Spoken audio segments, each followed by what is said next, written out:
Welcome to another episode of Close. Today, really excited to be joined in-house by Howard Raber, who's the director and investment sales professional at Ariel Property Advisors. Okay. Yeah.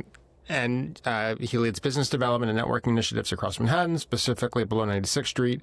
And we are going to talk about issues impacting below 96th Street today, specifically the Midtown South rezoning plan. But first, Howard, thanks so much for being here. Yeah, this is great. So I wasn't going to get into this because we actually have another podcast that talks about like legal careers, but in a former life, you were a lawyer, right? Yes. So real quick, 30-second, how did you go from law to Ariel Property Advisors, and what's your focus there? Yeah, sure. No, it's a good question. With law, I got into law, I enjoyed the research. I enjoyed the strategy because I did litigation. And I enjoy that kind of thinking about a problem and looking for solutions. And then also learning something new. I mean, when you do litigation, it's not always the same case over and over again. It's not just a transactional law. Where you're actually learning new issues. What I didn't care for with litigation, I'll be honest, is everything's an argument. There's what you find a solution, but it doesn't meet for everybody. Where's the meet in the middle? And there's nothing worse than the 5 o'clock. Well, now I'm old because a fax to the judge on a Friday at 5 o'clock, and there goes your weekend. Yeah. It's like that could have been done with a phone call. And I got very good at yelling, and my wife's like, "Can you stop yelling at me?" And so I looked for something different. And what I like about real estate, and I know people in the industry, and what I like about what I do here in investment sales, commercial, is that it is business and it's solution. It's you talk about Manhattan and it's zoning and it's real business and it's real. The scale of everything that you're working on is much larger, and there's a lot of thought process that goes into it, and I appreciate that. See the segue from, you mentioned during litigation that you liked kind of identifying and resolving complex issues and developing creative solutions. I'm sure the parallels in what you're doing now are stark, right? Well, exactly. When you look though at, it's still the same skill set. Can you break it down? Can I explain it to someone?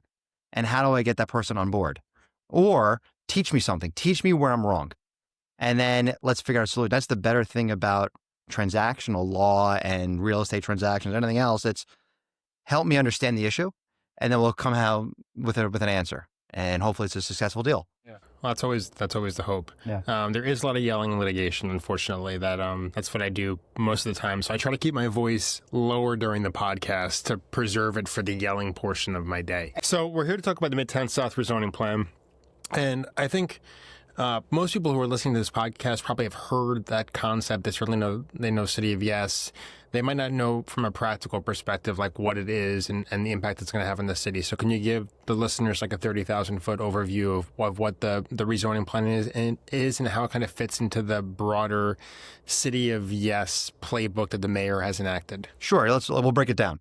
So from Midtown South, geography-wise, we're talking about a region here that is your Garment District area from, let's say, the 23rd Street to 40th. And you got 4 quadrants that they kind of identified, that the city working in concert with the community, which I think is always a big thing when you have actually local leadership working with the city. The recognition here is that you have buildings, if you've been to the Garment District, you know that used to be a very vibrant manufacturing area for the fashion industry and in other industries as well. But over the years, that's dwindled. You talk about, what is it here? I'm looking here that you went from a 93% decline in manufacturing jobs from 1987 to really just 2,700 jobs like today. That's not going to sustain. So when you look at an area that has a lot of vacant buildings, what can you do with these buildings? And under the old zoning, you can do anything. You did hotels. I think, what's it, Bloomberg, did the whole thing with hotels. And you now have 54 hotels and then a lot of vacant office buildings. These B-style loft buildings that have no other use, and when you talk about rents that can be generated, you're talking about $35 a foot in rent compared to one Vanderbilt's doing 300 average, or plus 100 for these Class A buildings. There's no income to be generated for landlords, and there's no more manufacturing to sustain it. So you needed that impetus to change the face of the Garment District, and you needed housing. We're talking, which is a stat here, we need 500,000 units by 2032 because you have a 1.4 vacancy rate in New York. Strongly low.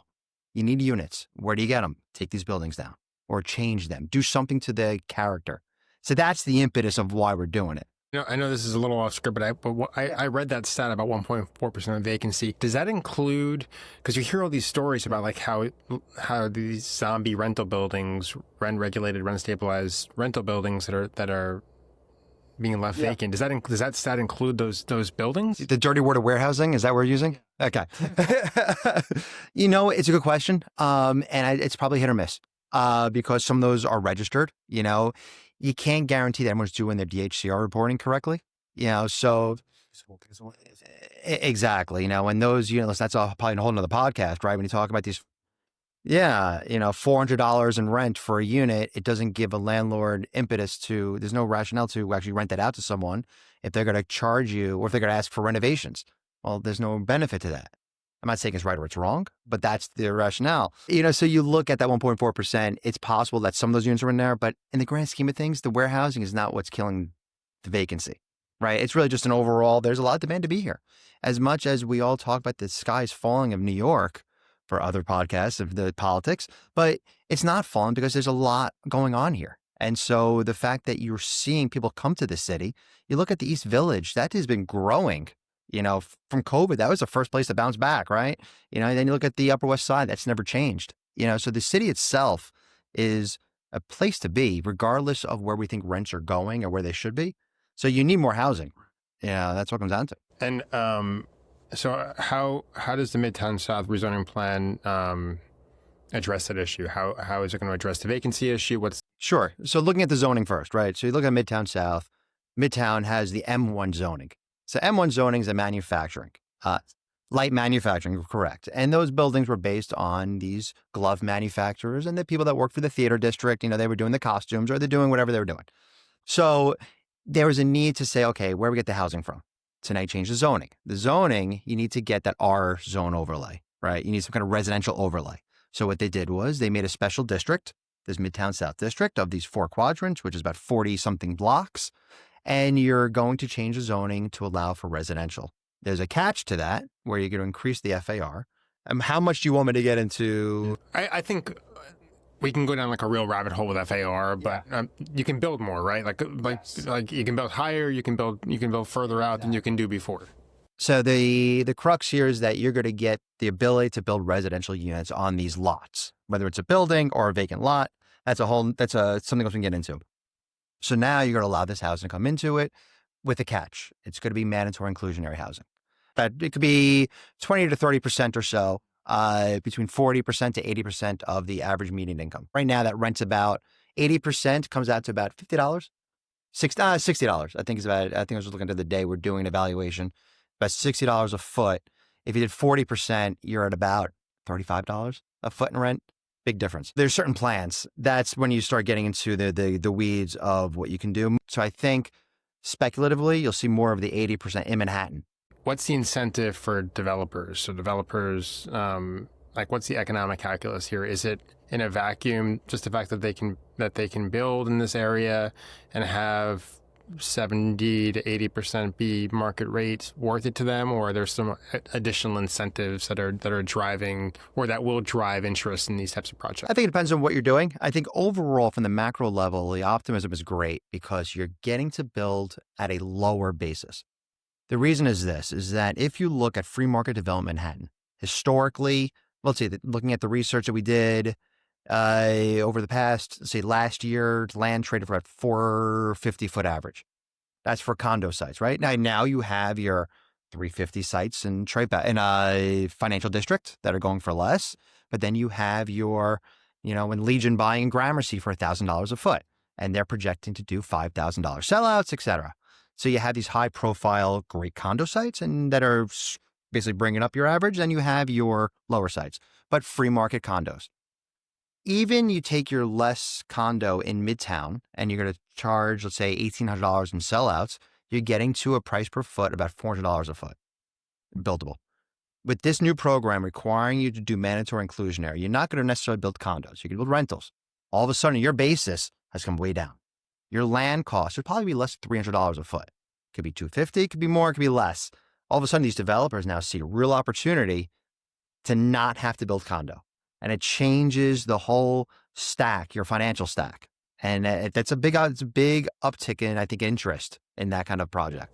I know that I think your company at least was involved in facilitating an office to residential conversion. I think there are other office to residential conversions coming in that area. Is that going to be the primary driver of new housing inventory there, or is it going to be a mix of that and other types of development? Yeah, it's going to be a mix. So you're talking about a deal on 35th Street, existing bricks, about 70,000 square feet of building, 50 by 100, let's call it.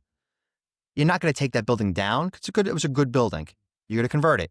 So you're taking advantage. It goes back to your earlier question. You're taking advantage of several programs. So first off, the Midtown South rezoning is you're going to be able to do residential.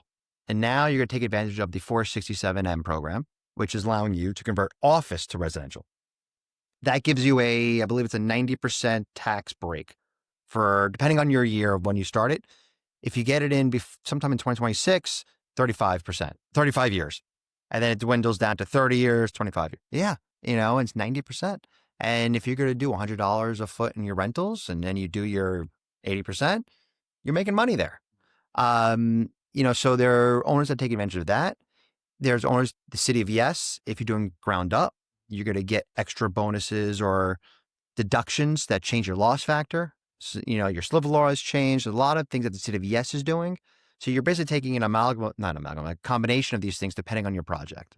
So for this deal on 35th Street, they're taking existing bricks, going to change it to residential, spend real hard money on it, real hard costs, because you're basically development, but you'll do it in a shorter period of time because you're just converting a building. And it could be a win. Let's go off topic for a second, because we have had a few podcasts about office to residential conversions, and I'm always curious to hear how does your company, how do your clients identify the good opportunities for office to residential? Because I would imagine there are a number of factors that kind of go into it, whether it makes more sense to convert, or whether it makes more sense to do a ground up, or whether it makes more sense to pursue some other type of project. So how do you identify the right candidate? It's not easy. I'll be honest, yeah, it's billable hours by the zoning guys, and the architects. It's funny, for the past, I would say, almost like 5 years now, people have been talking about Garment District. And even with the start of Hudson Yards, because Garment District was the gateway to that. But how do you get these buildings to work? And these office guys have been always looking at these buildings saying, how do I make it work? Nathan Berman and Metro Loft has made it work down a financial district, right? And what it comes down to is, do you have the right scale? Is it the right width? 25 footer is not going to work. But if you have the right width and you have the right windows and sight lines, and where are the columns here? In these office buildings, sometimes you have these weird round cylinder columns that go right through the core of the building and then in the corners and everywhere. So it's an efficiency factor. And sometimes the economic feasibility to say, well, what am I doing to move all this concrete? Because there's manufacturing. It's hard. So if you're mid-block, it's not necessarily the best candidate.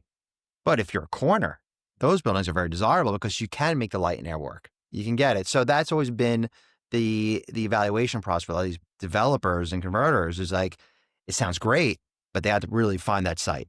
Right. Yeah, it sounds like one of the biggest challenges. What about after you identify the site, in your experience so far? And I know we're really early in the office to resi conversion game. We'll have a lot more data and know a lot more 10 years from now than we do today. Has there been one or two unanticipated challenges that you weren't even thinking of until you started to kind of get into the weeds of just high level with respect to office to resi, stuff that you weren't anticipating or thinking about before you started the process, that once you started to kind of see how it played out, that's surprising. I didn't think of that you might be able to kind of utilize for future deals more proactive. So what we do, our company, Ariel Property Advisors, we're about a 60-person company. We have 3 divisions. We're set up really to represent owners in an investment bank strategy.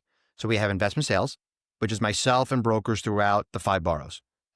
We work on transactions from $1 million to $300 million. All asset classes, from multifamily, development, commercial law, et cetera. We then have our capital services division. So they do the debt and equity nationally. So what they're doing in this deal on 35th Street, they're helping with that acquisition financing, with the construction lending, et cetera, right? Putting it all together.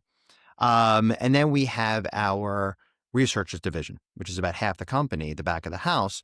And what they're doing is they're actually helping us with the day-to-day understanding the transactions. So they're scrubbing the wires and see what's happening. They're giving us all the intel on zoning, the regulations. And because what we're doing is we're doing asset evaluations for owners all over the city. And part of that is doing these models. As we're talking about, to answer your question, is that when you go with these office conversions, what does that entail? And what that entails is really saying, okay, what's the nature of the building? What was the prior use of the building? Is it an environmentally unsafe building? Was it a dry cleaning facility plant, right? Was it a gas station, right? Those things go into the calculus because what's the environmental cleanup for those? So those are the unforeseen. Or sometimes you think about, and that's where the negotiations at your acquisition come into play. But what is the construction of the building? What are your sight lines? That's when the architects get involved and they say, guys, you're all wrong here. And there are times also that with the zoning, you may need to shave the back of your building off, depending on what zoning expert you're talking to. So these things change. And that's where I think the complications come into play, is that what are you working with? And that's why these office conversions can be difficult. Yeah. And then I guess I'm sure what does the rent roll look like? From an existing. Yeah, from an existing. Are there difficult tenants who might be unwilling to leave? How's that gonna be structured? Listen, that's a whole nother conversation, right? Because now I'm only talking about vacant buildings, right? And when you talk about stuff with existing tenants, right, then it's lease review. And that's when people like yourself get involved and say, yeah, you're partners, but everyone gets a piece. But, it's a matter of understanding that lease structure, and how far out. Because you know what? Too far out, the same way if you have rent stabilized tenants in your building, it's not a development site. If you have one tenant, maybe it's a buyout. If you have 5 tenants, you have an income producing site. Yeah. Yeah, it's different. Let's move off to office resi. I can talk about that for a while because I think that is going to be such a compelling issue for New York City over the next decade plus. And I think all kinds of interesting issues will arise from that.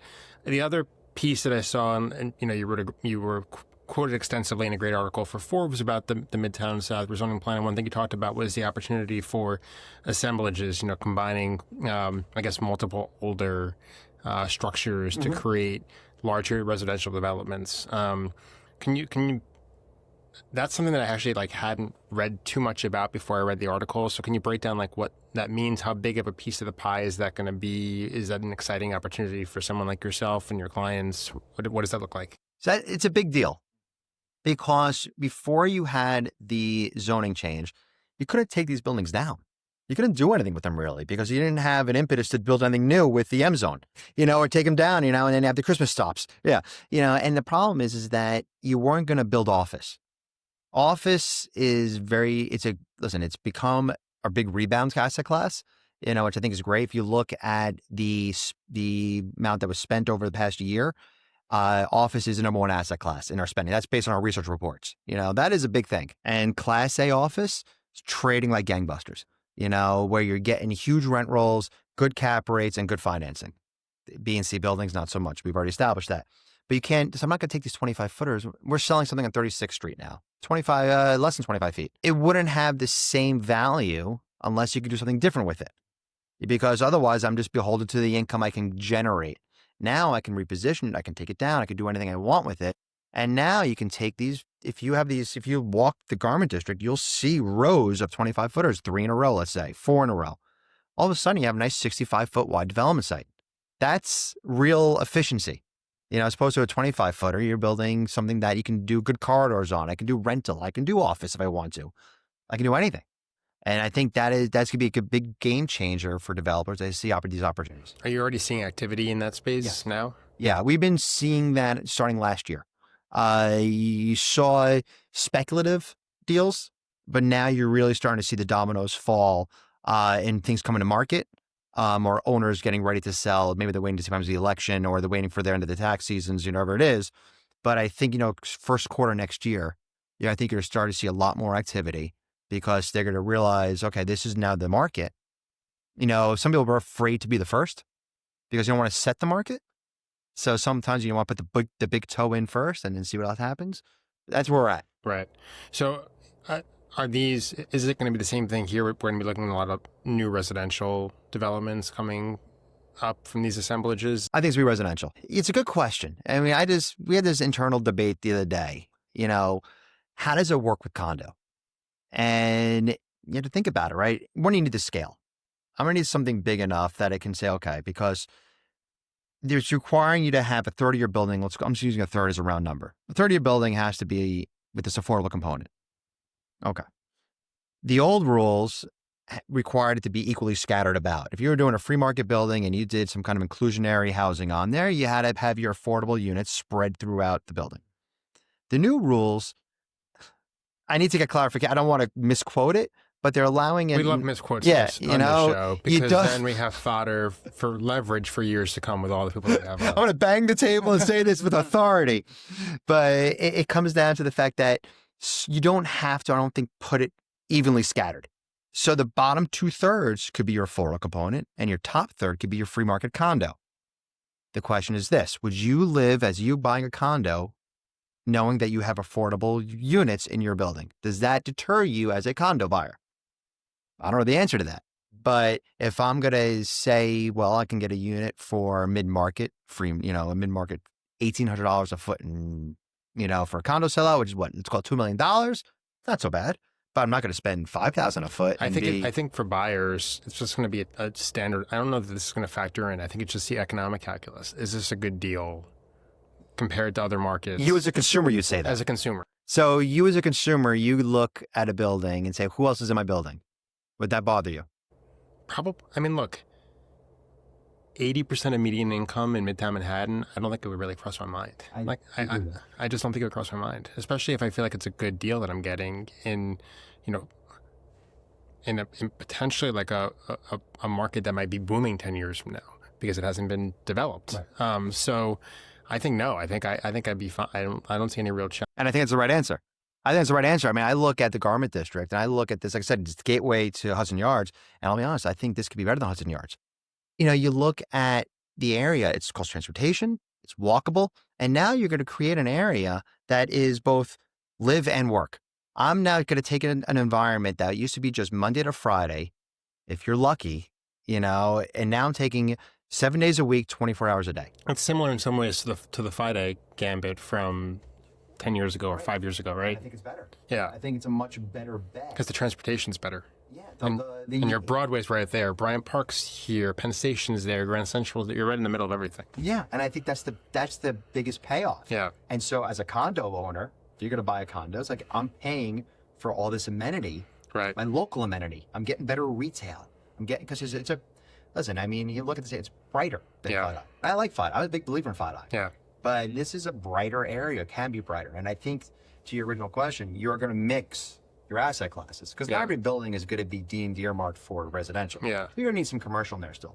And you're going to see these headquarter buildings perhaps take a user building, and make it their own. Yeah. And you're going to see that. What I'm sure also will happen is you walk around the Garment District and to be frank, like the restaurant choices aren't that great. The shopping's not amazing, but it's going to follow the residents. So as there's more housing there, I think you're going to see a transition in the types of offerings from like a restaurant commercial perspective, just organically over the course of the next decade. New product begets new product. Right. Look at the way the Upper East Side has transitioned. Yeah. For 20, 30 years. 20 years ago, it was the quiet Upper East Side, and now it's okay. Yeah. The community board, though, spurred on development. It's like they became the hit place. It became just as good as Brooklyn. And when you talk about the younger demographics, so they brought restaurants and got better stuff there. Yeah. And I think that says something to the neighborhood and the fact that Garment District, I'm walking to work. Yeah. I can still walk to work Upper East Side. It's a different kind of dynamic, and I think I like it. So how do you think these types of programs are going to succeed medium term in resolving the housing shortage? Do you think that these standing alone are going to be sufficient, or are there broader structural changes that still need to be pursued and implemented in order for housing to catch up to the need, to the demand? Well, that's a citywide project, right? We're talking here, when you talk about 40 blocks or whatever it is, that's not going to change the world. But what you're doing is you are changing the face of the city a little bit, which is important. Right from the middle, exactly, and it's visible. When you come from Penn Station, you want to see a vibrant Chelsea again, right? You want to see these areas regain their vibrancy. But the city of yes, you just take the overall encompassing program, brings a lot of optimism to the city. Because even though you may not take advantage of the whole aspect of it, for a couple of different reasons, it actually works out. One, as a developer, that you are getting better, efficiencies that may help your calculus. But two, just the fact that the city is working with developers again. And it's a more streamlined process. The same with the 485X. Now, it may not be the best, and there are issues, you talk about the whole 99 unit issue and everything else. But developers that I've been talking to, they appreciate the fact that there's now less choices. And I'm just going to kind of go into the office, fill the paperwork, check the box, and they say yes. That's a big thing, that the city's working again to build these units. It's a question of, though, how do you get over that 99 unit threshold? And how do you then maybe figure out how to build more scale? And I think, the fact that they are doing rezonings, in the Brooklyn and the Bronx, I think it's great. I think the transportation infrastructure needs to improve, which they're working on. Delayed in the Bronx, a 3-year delay, I think it was the other day. It's going to happen. It'll happen. But I think it's an overarching, how do you treat your developers? And if you give them something to play with and something to work with, I think you're on the right track. So it sounds like you're bullish the real estate market. Oh, you have to be. You have to be. And listen, yes, because I live here. But, but you look at New York, and compared to the nation, let's go back to where you were in the pandemic. Everyone's like, I want to go to Texas. I want to go to Florida. I want to go to the Carolinas. And it never hit the bottom, right? We're just we kind of just maintain. And then land, you're not making new land in New York, right? That's always been the saying, right? And there's always going to be a demand to be in an area that you are fostering business. And listen, elections aside, you are hoping that the best minds still want to come to New York, right? The most creative minds, the hardworking, everybody, you want to bring them all in and be in the hub of the world. And people recognize that New York is the place you want to go. From international capital, they want to come to New York. They don't want to go to Texas. They want to say, show me an address on Fifth Avenue. I understand that. I know what Park is. I know what Fifth Avenue is. I'm in. Here's my money. And that's a big thing. If the Midtown South rezoning plan is to be successful, which it sounds like it's on track to be, what's kind of the most important component to ensuring its continued durable success over the life of the next decade? What are the one or two factors you think are most critical? Pricing, obviously, and I think, when you talk to owners on one side and buyers on the other, there's always going to be a disconnect. Where's the value today? But I think, once these projects start happening, there's going to be demand, and I think exactly right. And I think, correct, in those first few projects and people see it happening, the buyers are going to buy into it, right? And the sellers are going to realize, listen, this is the value, right? And I think once you establish that, I think people realize that there's a benefit here, and it's not so much saying, I want to get the most possible, saying, what's it worth? What's the value today? And you hope that with these developers are successful, that then the renters want to come and the condo owners want to come, and I think it's great. I think the renters to this area, this to me seems like a slam dunk. As long as the buildings are nice and the amenities are there, because obviously younger people want amenities in their residential buildings. You're right near. As a Knicks fan, I could walk to the Knicks game from my condo. I can go to a restaurant in Chelsea. There's just so much optionality living in this area. I think it's going to be a home run for rentals. And you can get anywhere, right? And then, but also you have Amazon, you have Google, you have large corporations investing in New York, Salesforce, right? So you have these large corporations that are bringing in that talent, young talent that they want them working hard and long hours. So why would you live far away? I think it's great. I'm excited to see what happens, and hopefully you can come back in and talk about it as it's playing out. We'd love to have you back. Thank you very much. Thank you so much, Howard. Oh, one more thing before we let you go. People want to find out more about you, your company. Where should they go? Are you on social media? Where should they look? Sure. Our company website, arielpa.com. That's our website, and there you'll find all our tools, our research reports. You can reach me. I guess it's contact from. Do you want an email address? No, it's let's not give out your email address on the public forum. I'll just put it in the show. I'll put it in the show. I'll put your cell phone in the show notes, so you can just text him if you need him. Here's my station. But yeah, you can find me on the website there. You can find me on LinkedIn. Great. Stuff. Well, love to have you back. Thanks for coming in. Thank you. For more on all things real estate and the law, subscribe to this and our other podcasts. Follow Bergstein, Flynn, Knowlton, and Polino on social media. Subscribe to our newsletter and go to bfklawoffice.com. That's bfklawoffice.com to learn more.